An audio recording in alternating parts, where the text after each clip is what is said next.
আসসালামু আলাইকুম রহমতুল্লাহ বরকাতুহ। আজকে ফজরের নামাজ পড়ে আসার পরে বাসার মধ্যে আজকে আবার আমাদের স্যাটারডে মর্নিং। তো যেহেতু আজকে মানে সপ্তাহের ময়লা নেওয়ার দিন, আজকে সপ্তাহে 2 দিন তারা ময়লা নেয়, ওয়েডনেসডে এবং স্যাটারডে মর্নিং। তো তাড়াহুড়ো করে ময়লা ফেলাইতে গেলাম। ময়লা ফেলাইতে গিয়ে তারপরে আবার দেখলাম যে ঘাসগুলি পড়ে গেছে, একটু ঘাস কাটার চেষ্টা করলাম। দৈনন্দিন জীবনের কাজ, কিন্তু এটা তাগিদ অনুভব করতেছিলাম যে আমার কিছু বলতে হবে আর কি। হ্যাঁ, তো যেটা বলতে চাচ্ছিলাম সেটা হলো কি, আমাদের মসজিদে গতকালকে বৃহস্পতিবার ঈশার থেকে আল্লাহ তাআলার 99টা নাম নিয়ে একটা আলোচনা শুরু হয়েছে আর কি। হ্যাঁ, তো কালকে আমি উপস্থিত ছিলাম না, তারপরেও ইমাম সাহেব উনি দয়া করে, যে আমরা 2-1 জন উপস্থিত ছিলাম না, আমাদের জন্য আবার আজকে একটু সংক্ষিপ্ত আকারে উনি বললেন আর কি। হ্যাঁ, ইমাম সাহেবের বয়স আমার অর্ধেকের কম হবে মনে হয়, অল্প বয়স্ক, এখানে আমেরিকান বর্ন, এখানে পড়ালেখা, এবং আলহামদুলিল্লাহ আলামিন তার কোরআন তেলাওয়াত এবং তার ডেলিভারেশন, যে কোনো বক্তব্য সংক্ষিপ্ত হোক বড় হোক, খুবই সুন্দর এবং সবগুলি অনেক তথ্য নির্ভর এবং বাস্তব নির্ভর, সায়েন্টিফিক। তিনি বলতেছিলেন যে, আপনি উদাহরণ দিচ্ছিলেন যে আমরা আমাদের যখন রাষ্ট্রনায়ক, যেটা ট্রাম্প হোক, বাইডেন হোক, বারাক ওবামা হোক, তার সম্বন্ধে আমরা জানার চেষ্টা করি, সে কোথায় ঘুমায়, কোথায় থাকে, কী করে না করে, ইত্যাদি নানান জিনিস, তার পরিচয়টা জানার চেষ্টা করি আমরা। হ্যাঁ, যেমন বাংলাদেশে এটা আরও বেশি। বাংলাদেশে ধরেন আমার দল বা আমার প্রেসিডেন্ট বা আমার বিরোধী দলে আমার নেতাকে বড় করা দেখার জন্য, যার দল আমি করি, আমরা তাদের নানান জিনিস শুরু করি। ইদানিং যেমন বাংলাদেশের এখন যে বর্তমান প্রধানমন্ত্রী, ওনার মেয়ে জামিয়া রহমানকে নিয়ে কে কী বলেছে, এটা নিয়ে বিরাট মারামারি শুরু হয়ে গেছে। তো এক্ষেত্রে একটা জিনিস, যে আল্লাহ সুবহানাহু ওয়া তাআলা আমাদের সমস্ত সৃষ্টির মালিক, যে আমাদের জীবন মৃত্যুর মালিক, আমাদের জাহান্নাম জান্নাতের মালিক, আমাদের দৈনন্দিন জীবনের ভাগ্য পরিচালনার মালিক, আমাদের সুস্থতার মালিক, সমস্ত কিছুরই মালিক উনি, রিজিকের মালিক। তো ওনার সম্বন্ধে তো আমরা কি জানার চেষ্টা করি? এই প্রসঙ্গে এটা বলা যায় যে আল্লাহ সুবহানাহু ওয়া তাআলা আর পরিচয় উনি যেটুক ওনার কোরআন শরীফে দিয়েছেন, এবং যেটুক হজরত মুহাম্মদ সাল্লাল্লাহু আলাইহি ওয়াসাল্লাম, আমাদের নবী করিম সাল্লাল্লাহু আলাইহি ওয়াসাল্লাম ওনার হাদিসে বলে গেছেন, ওর মাধ্যমে আমরা আল্লাহ সুবহানাহু ওয়া তাআলার পরিচয় আমরা জানতে পারি। ওর বাইরে আমাদের কল্পনা করার কোনো স্কোপ নাই এবং ধারণা করার কোনো স্কোপ নাই। বাট দেখেন, আল্লাহ সুবহানাহু ওয়া তাআলা নিজেই উনি বলেছেন, হ্যাঁ, ওনার পরিচয়টা আমরা যেটা মনে করেন যে সর্বোত্তম, আমরা কোরআন শরীফের আয়াতগুলির মধ্যে আমরা যেটা সবসময় পড়ি এবং যেটা পড়লে যে আল্লাহর প্রোটেকশন পাওয়া যায়, সেই আয়াতুল কুরসি, সেখানে কিন্তু আল্লাহর পরিচয় দেওয়া হয়েছে। সূরা ইখলাস, সেখানেও আল্লাহর পরিচয় দেওয়া হয়েছে। তো বেসিক্যালি আরেকটা হাদিস আছে, যেটা মনে করেন যে আল্লাহ সুবহানাহু ওয়া তাআলার 99টি নাম। আল্লাহ সুবহানাহু ওয়া তাআলার নাম 99টা, মানে আমরা জানি 99টা নামকে এনলাইটেড করা হয়েছে, কিন্তু আল্লাহ সুবহানাহু ওয়া তাআলার আরও হয়তো অধিক নাম আছে। তো 99টা নাম সম্বন্ধে বলা হয়েছে যে যে ব্যক্তি ইমানদার ব্যক্তি যে ইমানদার ব্যক্তি আল্লাহ সুবহানাহু ওয়া তাআলার এই 99টা নাম উনি জানে এবং হৃদয়ে ধারণ করাটা, আমি বলতে চাইছি যে ওনার অনুভূতি, ওনার দৈনন্দিন কাজকর্মে যেটা প্রকাশিত হবে। যেমন আমরা যখন আল্লাহর 1 নম্বর নাম যেটা বলি, আল্লাহ মানে কি? ইলাহ আমাদের, তাই না? তো আল্লাহ মানে কি? আল্লাহর একমাত্র আমরা ইবাদত করব। আমাদের ইবাদতের একমাত্র প্রাপ্য হলো আল্লাহ সুবহানাহু ওয়া তাআলা, এবং আল্লাহ সুবহানাহু ওয়া তাআলা ছাড়া কাউকে ইবাদত করা যাবে না। এটা যখন আমরা হৃদয়ে ধারণ করি, আমরা যখন বলি লা ইলাহা ইল্লাল্লাহ, তখন এটা ধারণটা আমাদের অনুভূতি যখন আসবে, তখন এটা ধারণ করা হয়। আমরা যখন রিজিক পাবো, উত্তম রিজিক, যখন আমরা আল্লাহকে স্মরণ করো যে ও আল্লাহ, তুমি আমাকে রিজিক দিয়েছো, তখন সে আল্লাহর নামের ধারণ করা হবে রাজ্জাক, আল রাজ্জাক।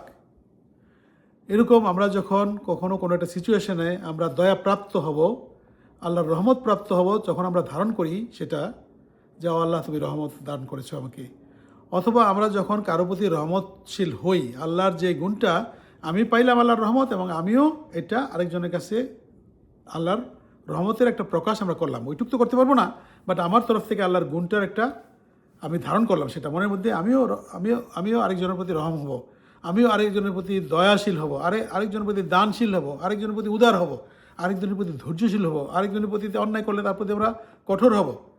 যখন এই নামগুলি আল্লাহর নামগুলির অনুসরণ আমরা ধারণ করি এবং এটার আমাদের দৈনন্দিন কার্যক্রমে আমরা এটার প্রতিফলন ঘটাই এবং অনুভব করি, হৃদয়ঙ্গম করি, এবং ৯৯টা নাম যদি আমরা ওরকমভাবে হৃদয়ঙ্গম অনুধাবন করতে পারি, সেক্ষেত্রে আল্লাহ সুবহানাহু ওয়া তাআলার জান্নাতের দরজা আমাদের জন্য খোলা। তো আমাদের তো আল্লাহর নামগুলি জানার প্রয়োজন আছে। আমি নিজেও পুরা নাম জানি না, আমি যেটুকু জানি আমার জানার চেষ্টা করতে হবে। আমি বলতেছি এই জন্য যে আমাদের ক্লাস শুরু হয়েছে, আমি ইনশাল্লাহ জানবো এবং আমার যেটুকু জ্ঞান আসবে আমার এটা শেয়ার করতে হবে। দেখেন আজকে যে সকালবেলা বললাম না কাজের মধ্যে দৌড়াদৌড়ির মধ্যে, কিন্তু আমার মনে হচ্ছিল যে আমি যেটুকু শুনলাম মসজিদে আমার এটুকু শেয়ার করতে হবে। তো আমার মনে হয় যে এটা আমাদের জন্য একটা ম্যান্ডেটরি, যে আল্লাহকে জানতে চাওয়া, চিনতে চাওয়া এবং আল্লাহর গুণাবলী সম্পর্কে আমাদের একটা ধারণা হওয়া এবং এটা অনুধাবন করা এবং আল্লাহর নামগুলি আমাদের পাঠ করে আমাদের মুখস্থ করা। যেমন বলতে পারি, যেমন এই যে আল্লাহ ইয়া হাইয়ু ইয়া কাইয়ুমু ইয়া রহমান ইয়া রাহিমু আছে না, কবিতার মতো করে অনেক মুখস্থ করা। তো ওইটা আমার মনে হয় আল কুদ্দুসু এরকম আছে, এটা পড়ে বাচ্চারা পড়ে, আমরাও দেখেছি পড়ে, কোরআন এটা আপনার ইয়েতে আসছে, ইউটিউবে আসছে অনেক জায়গায়। বাট ওরকম মুখস্থ করেন, অসুবিধা নেই, মুখস্থ করার মধ্যেও ইনশাআল্লাহ তাআলা নেকি আছে। কিন্তু আপনাকে এটা ধারণ করতে হবে, অনুধাবন করতে হবে এবং এটা আপনাকে ফিল করতে হবে যে আপনি খলিফা, আল্লাহ সুবহানাহু ওয়া তাআলার খলিফা। তো আল্লাহর গুণগুলি আমি যখন জানবো আমি এটা প্রতিফলন ঘটানোর চেষ্টা করবো দৈনন্দিন জীবনে। আমি ফিল করব যে আল্লাহ সুবহানাহু ওয়া তাআলা দয়ালু, আমাকেও দয়ালু হইতে হবে। আল্লাহ সুবহানাহু ওয়া তাআলা কি, আল্লাহ বলছেন এক, আল্লাহর একে আমরা সবসময় স্থির থাকবো। আহাদ আছে না, যেমন এই যে আমাদের হযরত বিলাল, আমাদের জানেন তো আমাদের মুয়াজ্জিন ছিলেন। তো ওনাকে যখন কুরাইশরা, ওনার যে মালিক ছিল, উনি তো কৃতদাস ছিলেন, তখন ওনাকে মরুভূমি তো সৌদি আরবে মরুভূমি আমরা ভালো মতো দেখিনি, এখন তো বিল্ডিং হয়ে এয়ার কন্ডিশন হয়ে গেছে। বাট ওখানে মক্কার অদূরে তাকে মরুভূমিতে ফেলে বুকের মধ্যে পাথর দিয়ে রাখছে বলার জন্য যে তুই আল্লাহকে মানিস না। উনি বলে আহাদ মানে আল্লাহ এক। উনি তাওহীদ থেকে বিচ্যুত হন নাই, ওনার সম্বন্ধে একটা হাদিস আছে, এটা আল্লাহ সুবহানাহু ওয়া তাআলা ভালো বলতে পারেন সঠিক নাকি কি আমরা তো জানি, এটা বিশ্বাস করি আমি। রাসূল সাল্লাল্লাহু আলাইহি ওয়াসাল্লাম উনি বলতেছিলেন যে আজিফ উনি বেহেশতে প্রবেশ করতেছেন, উনি স্বপ্ন দেখতেছেন বা কল্পনা করতেছেন, এটা সত্য ঘটনা, রাসূল যেটা বলবেন সেটা অবশ্যই সত্য। তো উনি বলতেছিলেন যে আমি দেখি আমার সামনে একটা পরিচিত পায়ের শব্দ পাচ্ছি আমার আগে বেহেশতের মধ্যে। হ্যাঁ, তো এটা কার শব্দ? এটা দেখি আমাদের মুয়াজ্জিন, হ্যাঁ আমাদের ইসলামের মুয়াজ্জিন, প্রথম মুয়াজ্জিন, তার পায়ের শব্দ। তো এরকম আর কি। তো রাসূল সাল্লাল্লাহু আলাইহি ওয়াসাল্লাম উনি এত ইমানদার ছিলেন। প্লাস আরেকটা এক্সপ্লেনেশন আসছে যে ওনাকে জিজ্ঞেস করা হয়েছিল যে তুমি এরকম দ্রুত বেহেশতে গেলা কীভাবে, মানে এরকম আর কি, যে প্রশ্নটা আর কি কল্পনার মধ্যে সবটা আর কি। তো উনি বলতেছিলেন আমার তো কোনো কিছু নাই, হিসাব নিকাশ দেওয়ার কোনো কিচ্ছু নেই, আল্লাহর ফেরেশতারা আমাকে ছেড়ে দিয়েছেন। তো ওরকম আর কি। হ্যাঁ, তো যাই হোক, আমাদের যেটা আজকের প্রতিপাদ্য বিষয় সেটা হলো আমাকে আল্লাহকে চিনার চেষ্টা করতে হবে। আল্লাহ যেভাবে বলেছেন আল্লাহর কোরআন শরীফে এবং আল্লাহর নবী সাল্লাল্লাহু আলাইহি ওয়াসাল্লাম যেভাবে বলে দিয়েছেন, এবং আল্লাহকে জানার প্রচেষ্টাটাই কিন্তু একটা অ্যাক্টিভ ইবাদত। আপনি যদি প্রত্যেক জায়গায় যান আপনি দেখবেন যে কোনো কোরআনের আয়াতের মধ্যে ঘুরে ফিরে আল্লাহর একত্ববাদ আছে, ঘুরে ফিরে আল্লাহর গুণগান আছে, ঘুরে ফিরে আল্লাহর এই অ্যাট্রিবিউশন, যে নামের সৌন্দর্য এবং নামের মাহাত্ম্য এবং নামের অর্থ, এগুলি কিন্তু কোরআন শরীফে আছে। এবং হাদিসে ও বর্ণনা বিভিন্ন জায়গায় রাসূল সাল্লাল্লাহু আলাইহি ওয়াসাল্লাম আল্লাহ সম্পর্কে বর্ণনা দিয়েছেন। তো অনেক সময় বলছেন যে আছে না আল্লাহর চোখ, আল্লাহর হাত এরকম, কিন্তু আমাদের হাতের সাথে কল্পনা করলে হবে না। আমরা জানি না হ্যাঁ আল্লাহর হাত আছে, কিন্তু আল্লাহর হাত কীরকম আমরা জানি না, ওরকম আর কি। মানে কোনো কিছু আপনার ওভার রিয়েকশন করা যাবে না যে আল্লাহর হাত বলতে আমরা ওরকম চিন্তা করতে করতে আছে না ওই যে আমরা অনেক ধর্মের মধ্যে তারা মূর্তি বানায়, হাত পা বানায়, ওরকম বানানো যাবে না। এটা একদম শিরকি হবে, কুফরি হবে, এবং এটা আমাদের জাহান্নামের দরজা খুলে দেবে আমাদের জন্য। তো এটা আরও সুন্দরভাবে আরও ডিটেলস ইমাম সাহেব আলো করছেন, কিন্তু আমি অতটা আমার দক্ষতা নাই, এবং আমি মসজিদে আস্তে আস্তে বাসায় এসে ময়লা ফেলানো, ঘাস কাটা এগুলো করতে করতে আমি ভুলে গেছি অনেকটি। But it was so beautiful.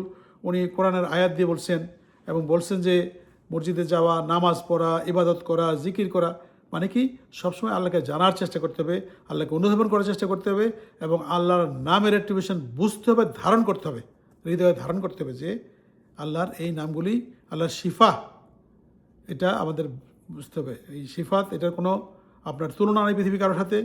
এবং মনে করেন যে আল্লাহ হলো চিরজীবী, পৃথিবীর সমস্ত কিছু ধ্বংস হচ্ছে, সৃষ্টি হচ্ছে, ধ্বংস হচ্ছে, সৃষ্টি হচ্ছে।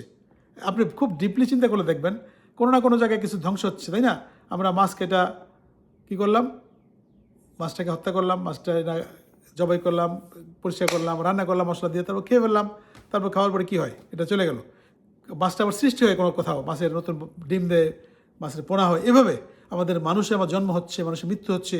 তো সমস্ত কিছু, আমি যে বাড়িতে বসে আছি, এই বাড়িটা এটা তৈরি হয়েছে, আবার এটা ধ্বংস হয়ে যাবে। কিন্তু একমাত্র চিরঞ্জীবী, চিরস্থায়ী হলো আল্লাহ সুবহানাহু ওয়া তাআলা। আল্লাহর কোনো ধ্বংস নাই, আল্লাহর কোনো ক্ষয় নাই, আল্লাহর কোনো মৃত্যু, একমাত্র আল্লাহ সুবহানাহু ওয়া তাআলার মৃত্যু নাই।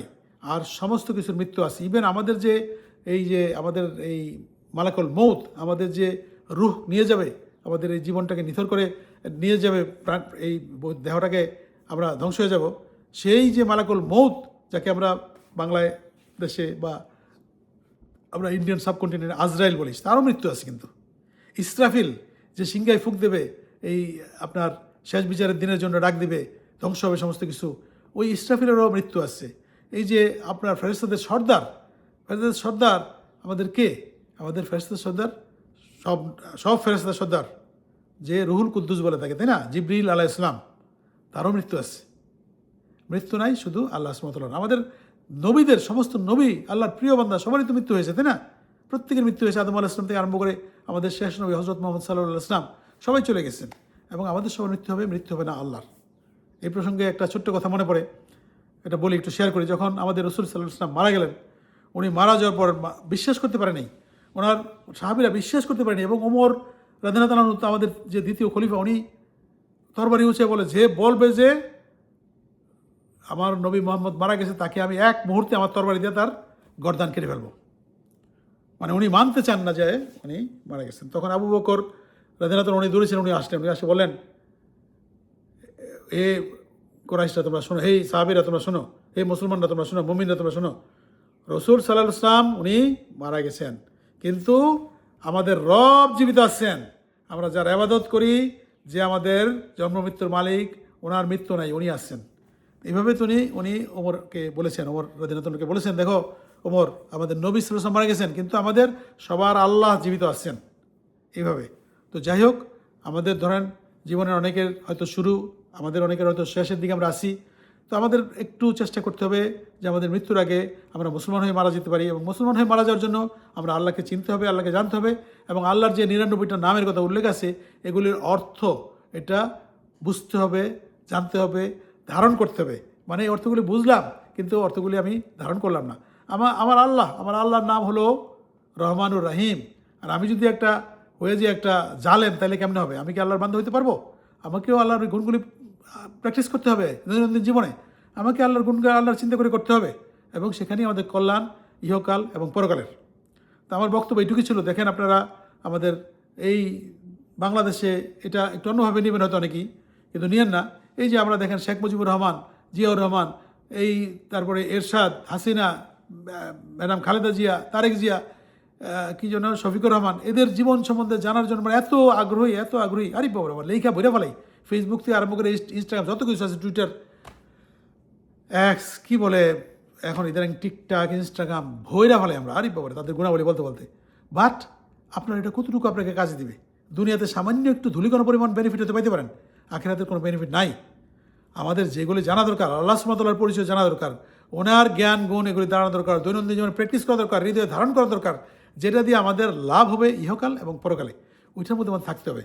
তো আপনারা কষ্ট করে শুনতেছেন আমার কথা, জাযাকুমুল্লাহ খায়রান। আল্লাহ আপনাদেরকে উত্তম প্রতিদান দান করুক।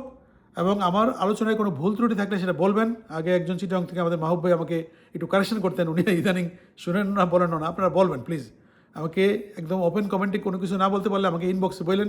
ওপেন বললে অসুবিধা নেই, যেহেতু আল্লাহর কথা, আল্লাহ রসুলের কথা, ইসলামের কথা, এখানে ভুল ত্রুটি থাকলে খোলামেলাভাবে ধরাই দিলে ভালো হয়।